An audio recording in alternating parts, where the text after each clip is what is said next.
السلام علیکم۔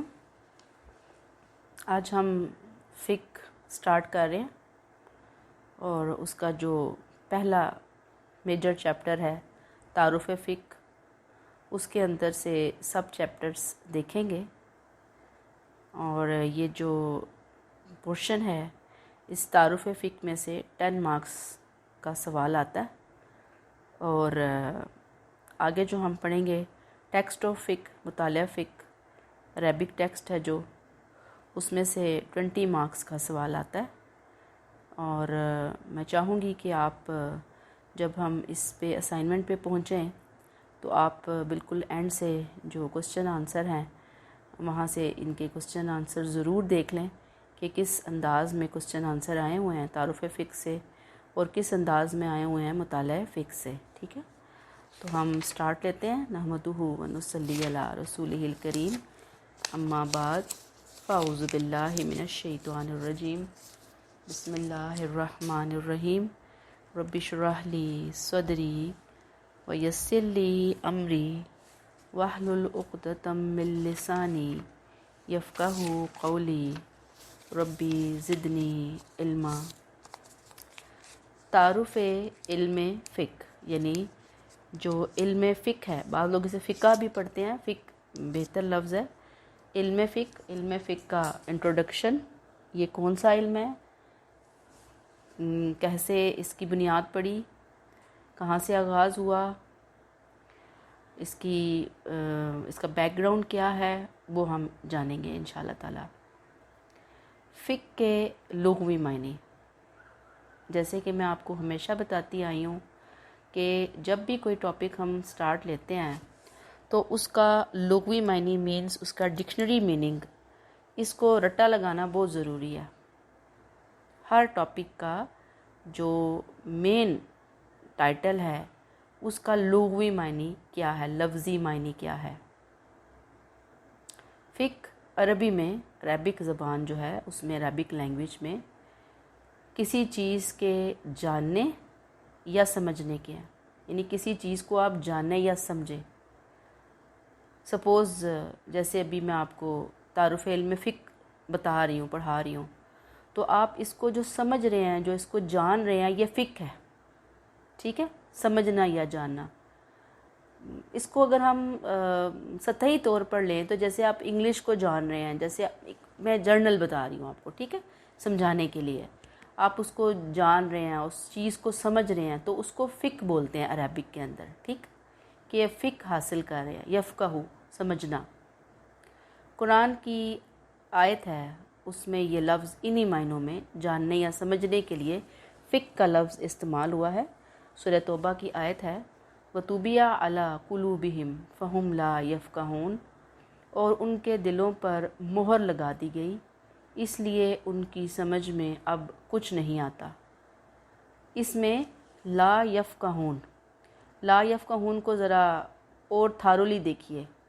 یفقہون کی یا اگر آپ کو یاد ہو تو یہ فعل نہیں کے اس میں آتا ہے، فعل نہیں غائب ہے، اور یا جو ہے وہ اس کا ایکسٹرا لفظ جو ہم علامت مضارع ہے وہ لگاتے ہیں۔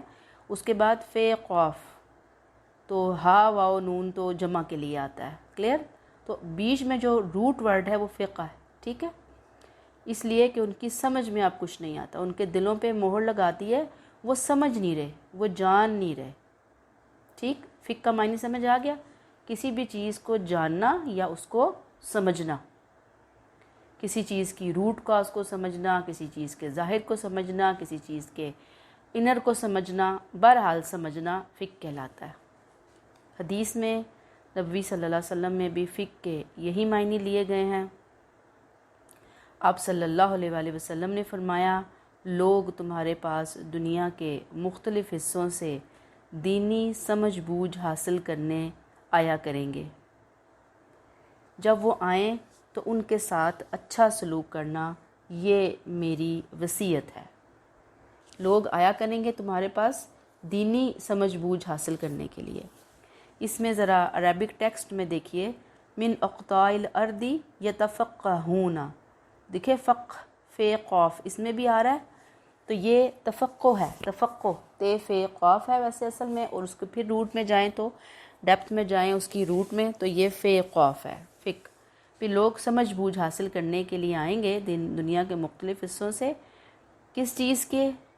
دینی سمجھ بوجھ حاصل کرنے کے لیے، بھئی نماز کیسے پڑھنی ہے، زکوٰۃ کیسے ادا کرنی ہے، روزے کیسے رکھنے ہیں، حج کیسے کرنا ہے۔ یعنی جب وہ اس کی جزیات، اس کی تفصیلات کو سمجھنا چاہیں گے تو اس کو یتفقہون، تفقہ، فقہ بولا جائے گا۔ اب اس کے اصطلاحی معنی کو ہم دیکھتے ہیں، یعنی جو شریعت میں خاص ٹرم میں یہ فقہ کا لفظ کس سینس میں استعمال ہوتا ہے، کس بیک گراؤنڈ میں استعمال ہوتا ہے، کیا ایکچول اس کا معنی ہے اسلام کے اندر۔ لیکن شریعت اسلامی کی اصطلاح، اب یہ جو اصطلاح لفظ ہے یہ پلیز لکھنا سیکھیے۔ اصلاح بچیاں لکھتی ہیں، اکثر بچیاں، اصلاح نہیں ہے، اصطلاح ہے، ٹرمز، اسلامک ٹرمنالوجی۔ اور اصلاح تو جو ہوتی ہے نا وہ ریفارمر کے اس میں آتا ہے، ٹھیک ہے، کسی کو بہتر بنانا۔ یہ لفظ صرف دینی مسائل کی سمجھ بوجھ کے لیے مخصوص ہے۔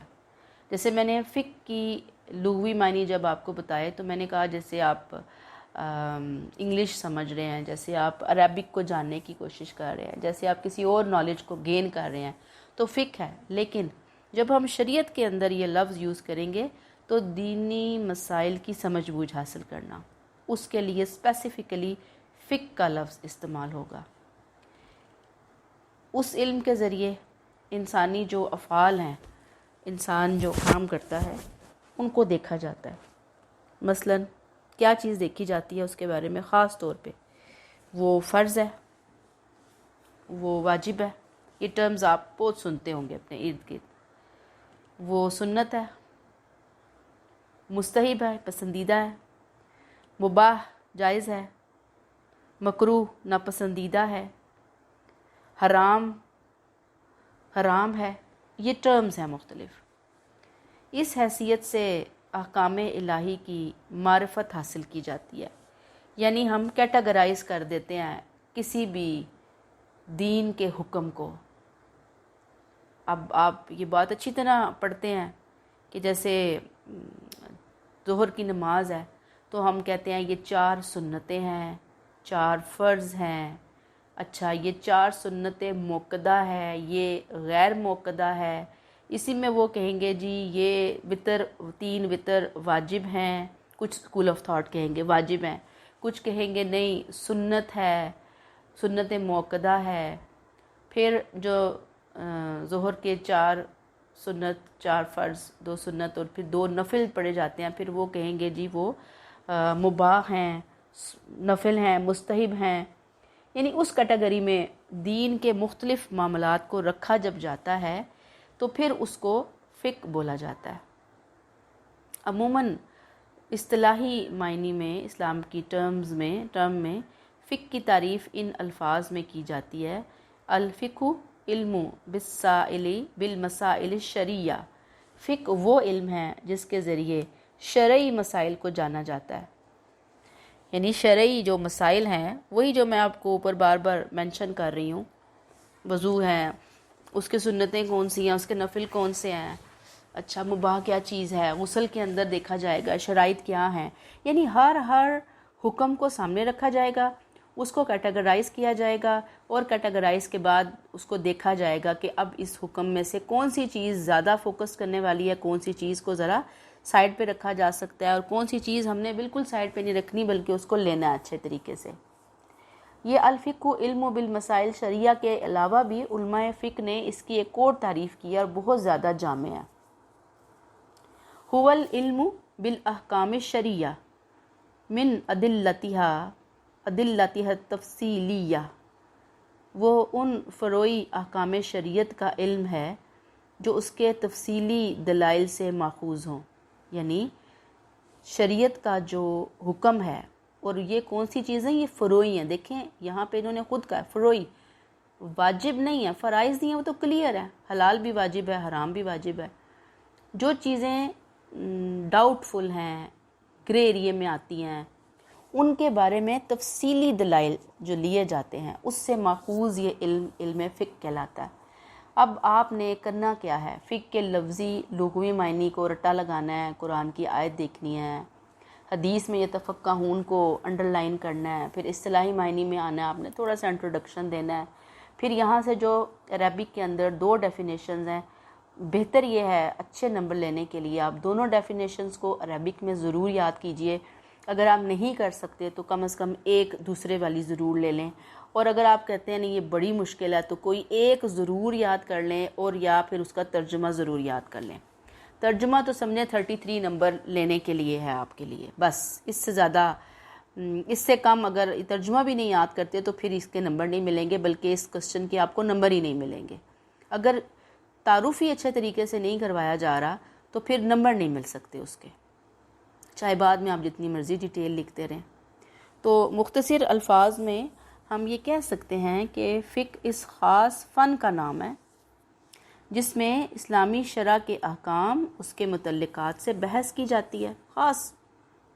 خاص ٹپیکل لائن ہے کہ اس کے احکام، اسلام کی شرع احکام متعلقات، میں ابھی آپ کو وضو، غسل اور تیمم، مسح اور اس طرح کی چیزیں بتا رہی ہوں نا، اس کے جاننے والے کو فقیہ کہا جاتا ہے، جس کی تعریف محققین نے یوں کی ہے، یعنی جو اس علم کا جاننے والا ہے اسے فقیہ بولتے ہیں۔ محققین کیا کہتے ہیں فقیہ کے بارے میں؟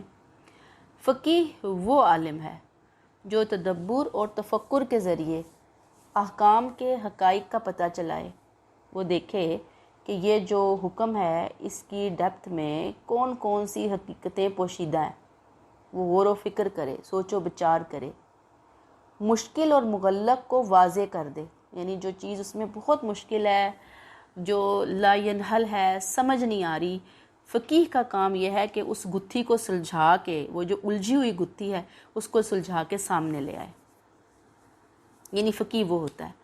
تو آپ اس ڈیفینیشن سے ایک بات کو سمجھیے کہ گویا قرآن تو بالکل واضح ہے، بالکل کلیئر ہے، حدیث سنت بالکل کلیئر ہے، اب یہ کیا ہے، یہ اس کے بعد کی چیزیں ہیں، ٹھیک ہے۔ اب ہمارے ہاں ٹریجڈی یہ ہوئی ہے کہ ہم نے فقہ کو قرآن و سنت سے بھی اوپر کر دیا، ٹھیک ہے۔ قرآن و سنت سے اوپر نہیں کرنا، اس کا جو مقام ہے نا دین کے اندر، اس کو وہیں پہ رکھ کر اس کو سمجھنے کی کوشش کرنی ہے، بس اس سے زیادہ آگے جانے کی ضرورت نہیں ہے اس کام کے اندر۔ اسلام کی جو بالکل ابتدائی صدیاں ہیں اس میں یہ لفظ ہمیشہ مجتہد کے معنوں میں بھی استعمال ہوتا رہا ہے۔ اب مجتہد کون ہوتا ہے آگے جا کر ہم اس کی ڈیٹیل پڑھیں گے، اجتہاد کرنے والا۔ بعد میں فقیہ کے لیے مجتہد ہونا ضروری نہیں سمجھا گیا، یعنی شروع میں فقیہ کا مجتہد ہونا ضروری تھا، بعد والوں نے کہا کہ فقیہ فقیہ رہے، مجتہد مجتہد رہے، دونوں کا الگ الگ گراؤنڈ ہے، دونوں کے الگ الگ ٹارگیٹس ہیں، تو بس دونوں کا اکٹھا ہونا ضروری نہیں ہے۔ فقہ کے دوسرے ہم معنی الفاظ شرع اور قانون کے بھی ہیں، یعنی اس کے دوسرے جو ہم اگر سملر میننگ دیکھیں گے تو وہ کون سے ہیں؟ شرع اور قانون۔ اسلامی قانون کے لیے فقہ کا لفظ علماء میں مقبول اور مروج ہو چکا ہے، یعنی اسلامی قانون کے لیے جب ہم پڑھتے ہیں تو فقہ بہت کامن لفظ ہے۔ فقہ کی بات جب آئے گی تو فوراً سمجھ آ جائے گا کہ دین کے جو احکام ہیں ان کی ڈیپتھ میں جا کر ان کی برانچز کے بارے میں غور و خوض کیا گیا اور پھر وہاں سے اس کو کیٹیگرائز کر دیا گیا ہے۔ دیکھیں اس کی بنیاد بعد میں رکھی گئی ہے آپ صلی اللہ علیہ وسلم کے بعد، ٹھیک ہے۔ پہلے جو اصل علم کی بنیاد، یعنی کہ سمجھ بوجھ سوچ بچار تو شروع سے ہی تھا نا، لیکن جو اصل بنیاد ایک علم کی جو ایک برانچ کے طور پر یہ سامنے آیا ہے، یہ کافی ٹائم کے بعد سامنے آیا ہے۔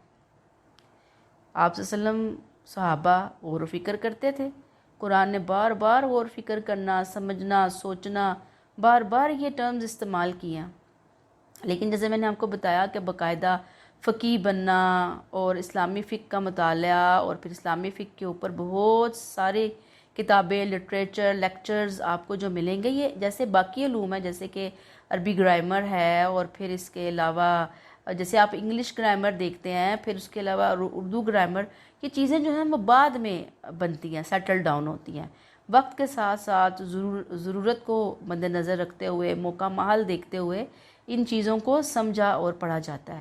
اب آپ دیکھیں کہ جب تک یہ علم نہیں تھا تو کیا احکامات کے حوالے سے لوگ عمل نہیں کرتے تھے؟ نماز نہیں پڑھتے ہوں گے نا، لیکن وہاں پہ اتنی بحثیں نہیں تھی کہ جی یہ سنت جو ہے یہ واجب ہے یا سنت ہے، سنت موقدہ ہے، غیر موقدہ ہے، نفل کی کیٹیگری میں آئے گا، یہ فلاں چیز جو ہے، یہ فلاں حکم اگر اس پہ عمل پیرا نہیں ہوں گے تو یہ پھر مکروہ ہو جائے گا بندے کے لیے یہ کام، اور پھر اس کے بعد جو ہے جیسے وضو مکروہ ہو گیا اس کا، یا نماز فاسد ہو گئی اس کے لیے، یہ جو ٹرمز ہم یوز کر رہے ہوتے ہیں، اس وقت لوگ کیا کرتے تھے؟ سادہ سادہ سارا کام تھا، کہ بعد میں انہوں نے بس اس کو کیٹیگرائز کر کے اپنے طور پر لوگوں کے لیے آسانی پیدا کرنے کی کوشش کی ہے۔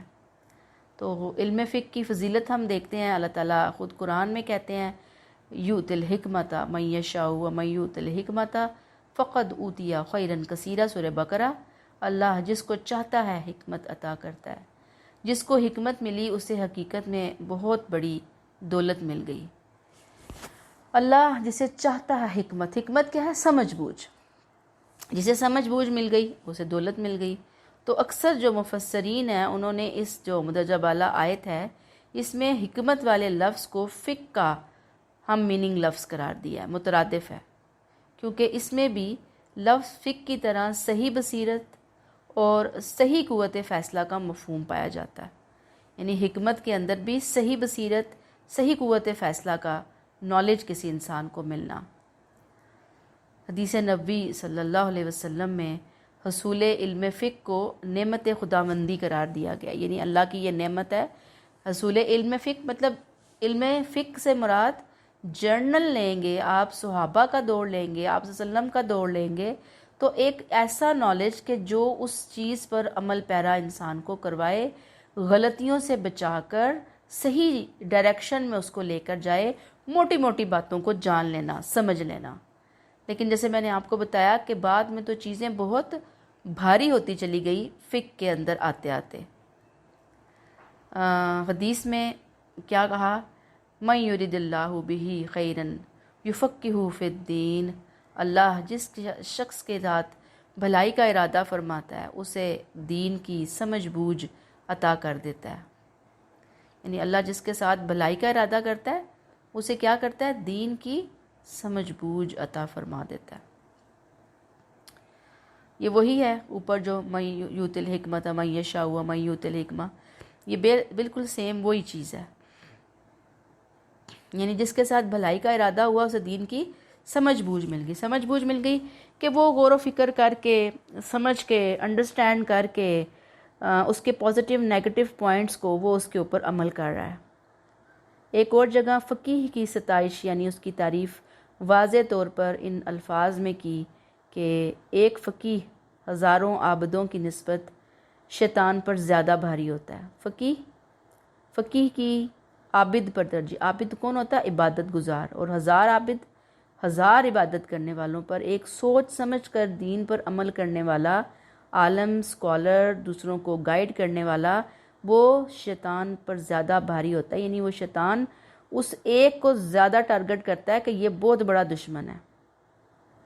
اب زاہد کے زہد سے، جو زاہد ہوتا ہے، عبادت گزار ہوتا ہے، اس سے اس کی اپنی ذات ہی فائدہ اٹھاتی ہے نا، لیکن جب ایک فقیہ لوگوں کو گائیڈ کرتا ہے تو اپنے علاوہ ہزاروں دیگر افراد بھی فیضیاب ہو کر سعادت دارین، دونوں دنیاؤں کی سعادتیں، دنیا اور آخرت کی سعادت اس کی رہنمائی میں حاصل کرتے ہیں۔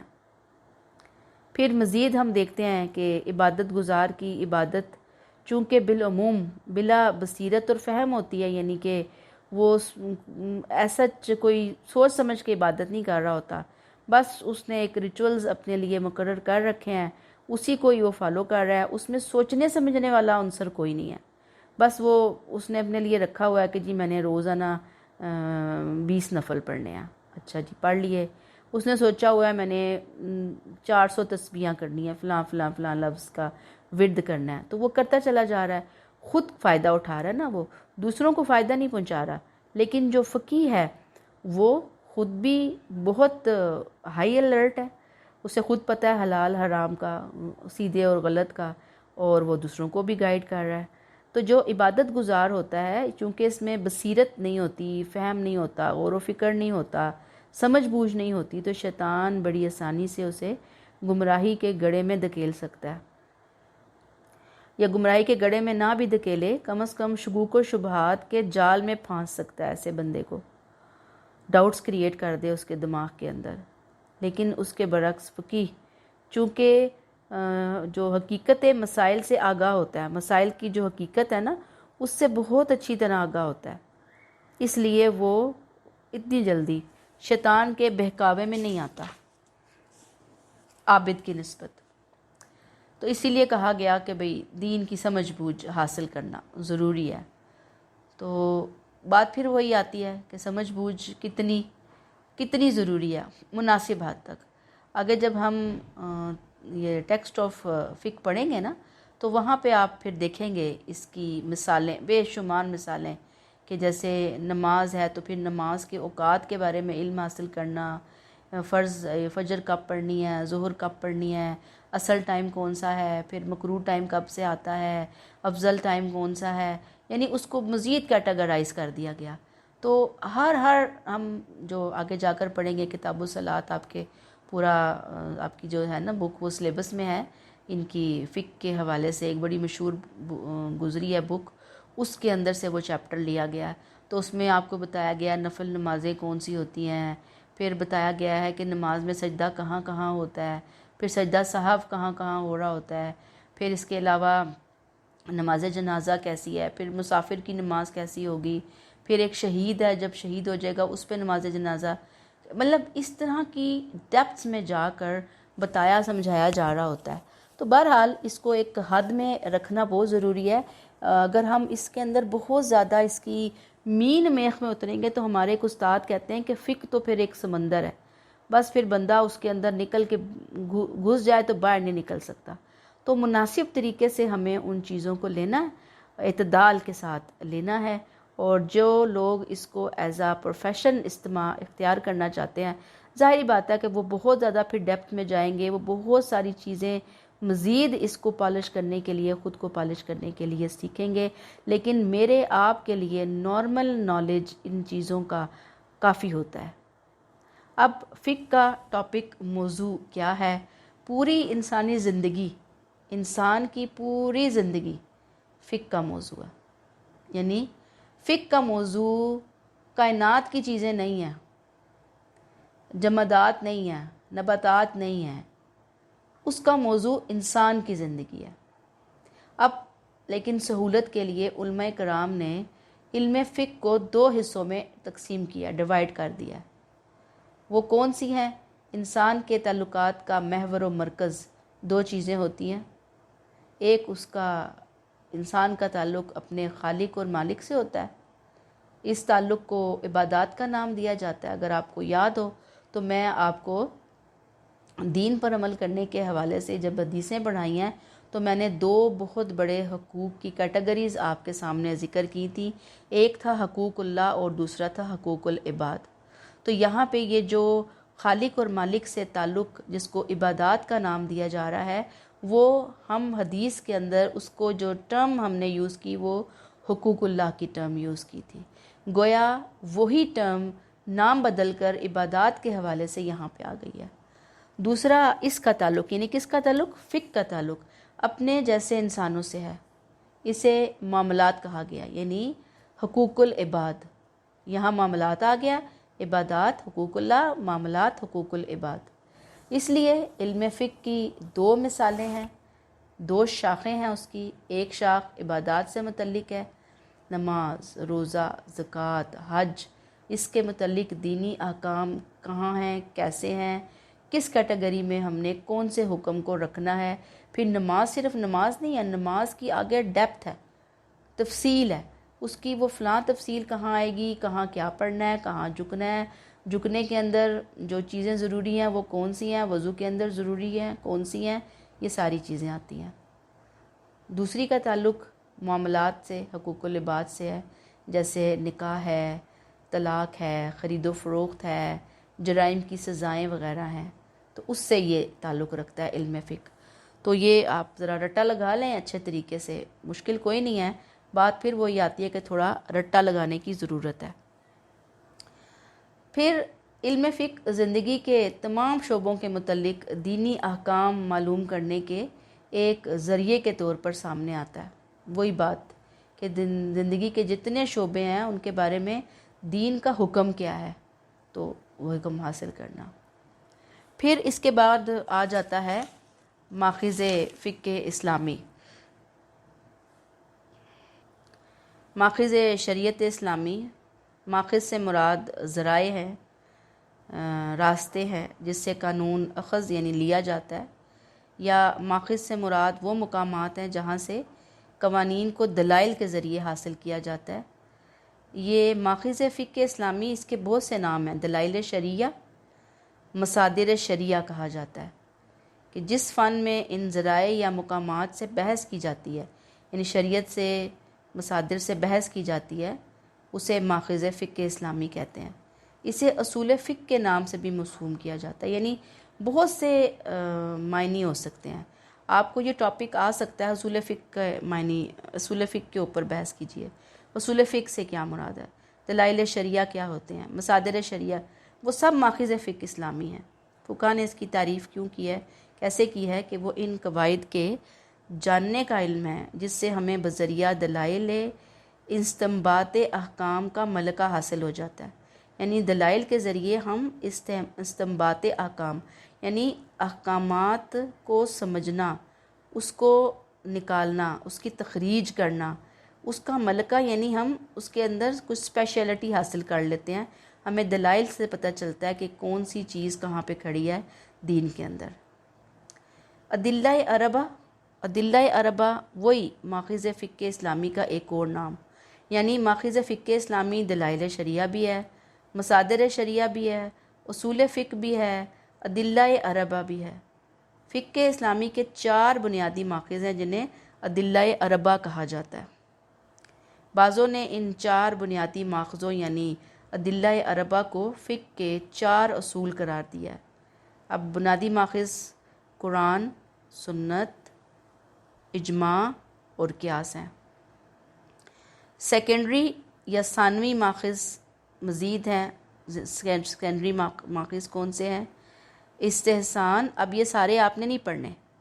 استصلاح، مصالح مرسلہ، اب یہ ٹرمز ہیں بڑی بھاری بھاری ہیں لیکن رٹا لگانا پڑے گا آپ کو. اگر یہ ٹاپک آ جاتا ہے آپ کو ماخذ فقہ اسلامی کا انٹروڈکشن کروائیں آپ، تو ویسے یہ جو ماخذ فقہ اسلامی ہے یہ ہے اگلے جو پیج پہ شروع ہو رہا ہے نا ہمارے پاس ٹاپک، جسے ہم قانون اسلام کا ماخذ اول قرآن مجید، اس کا یہ انٹروڈکشن ہے اصل میں یہاں پر. ٹھیک ہے، وہ 4 چیزیں آگے آ رہی ہیں. لیکن یہ جو چیزیں ہیں استحسان، استصلاح، استدلال، ماقبل کی شریعت، تعامل، عرف و رواج، مسلمہ شخصیات کی آراء، ملکی قانون، یہ سب ایم اے لیول پر جا کر پڑھنے والی چیزیں ہیں. آپ نے یہ جو اوپر 4 چیزیں ہم نے پڑھی ہیں نا، یہ پڑھنی ہے اور اس میں ہم ایک اجتہاد کو شامل کریں گے انشاءاللہ تعالی. مگر اصول فقہ کی کتابوں میں صرف پہلے 4 کا ذکر ملتا ہے. اسی کی وجہ ہے کہ بعض ماخذ کو بعض میں داخل سمجھا گیا ہے. اختصار پر صرف 4 کا ذکر کر کے انہی کی تعبیر اور توجیہ تشریح اس طرح کی گئی ہے کہ ان کے عموم میں بقیہ داخل، جب بقیہ ہم نے پڑھے نا 8 تک، یہ آٹومیٹکلی اس کے اندر شامل ہو جاتے ہیں. اس طرح سے نام نہیں ہم لیتے الگ الگ. پہلے 4 ارکان میں درجے اور مرتبے کے لحاظ سے فرق ہے، بلکہ یہ کہنا مناسب ہوگا کہ اصل ماخذ قرآن ہے، کیونکہ سنت قرآن کے اجمال کی تفصیل آتی ہے، اس کے مشکل کو واضح کرتی ہے. یعنی قرآن کے اندر جو مشکل ہوتی ہے حدیث اس کو کلیئر کرتی ہے، سنت اس کو کلیئر کرتی ہے. پھر اندرونی حالات، یعنی اندر سے اگر ہم مزید اس کی ڈیپتھ میں جائیں تو تشریعی لحاظ سے تشریح جب کی جاتی ہے تو قرآن اور سنت ہم پلہ نہیں ہے. قرآن قطعی الثبوت ہے. قطعی الثبوت یعنی 100% اس کے ایک ایک لفظ کے اوپر گارنٹی ہے کہ یہ اللہ کا کلام ہے. لیکن حدیث ظنی ہے. ظنی کا مطلب یہ ہے کہ چونکہ آپ صلی اللہ علیہ وسلم نے حدیثیں بیان کی، لوگوں نے سنی، سننے کے بعد انہوں نے اپنے انداز میں ان کو بیان کیا، ممکن ہے بیان کرنے میں کوئی چیز اوپر نیچے ہو گئی ہو، اسی لیے جب محدثین نے حدیثوں کو کیٹاگرائز کیا تو انہوں نے بتا دیا کہ کون سی حدیث کس درجے کے اندر آئے گی۔ تو قرآن قطعی الثبوت ہے، قرآن کا مقابلہ کوئی چیز نہیں کر سکتی، پھر دونوں قوت اور حکم کے اعتبار سے یکساں نہیں ہو سکتے۔ قرآن سے مرتبے میں مؤخر ہونے کے باوجود، یعنی کہ حدیث ذرا نیچے ہے، سیکنڈ نمبر پہ آتی ہے، قرآن نمبر 1 ہے، ایک جہت سے سنت جو ہے وہ بجائے خود مستقل مصدر قانون ہے، یعنی کہ اس سے ہم قانون اخذ کرتے ہیں، کیونکہ اس میں بھی کئی ایسے احکامات آئے ہیں جس کے بارے میں قرآن یا تو خاموش ہے، یا ان احکامات کے کسی ایک پہلو کو سامنے لایا گیا ہے، یا ان حکموں کے بیان میں کوئی یعنی کہ کلیئرٹی نہیں ہے، اشکال ہے، خفی ہے، کوئی چیز چھپی رہ گئی ہے، تو بہرحال ان کی رائے ہے۔ قرآن کے اندر ایسی کوئی چیز نہیں ہے، سنت نے اس کو ایکسپلین کیا، بے شک کیا ہے، لیکن ایسا نہیں ہے کہ کوئی چیز اللہ تعالیٰ نے بغیر کھولے ہوئے چھوڑ دی ہو۔ تو باقی رہ گئی اجماع، قیاس، تو ان دونوں کی ترتیب قرآن و سنت ہی کی مقررہ بنیادوں پر ہوتی ہے۔ اب ان کا آگے ہم انٹروڈکشن پڑھیں گے انشاءاللہ تعالیٰ، یہاں پہ روک لیتے ہیں۔ السلام علیکم۔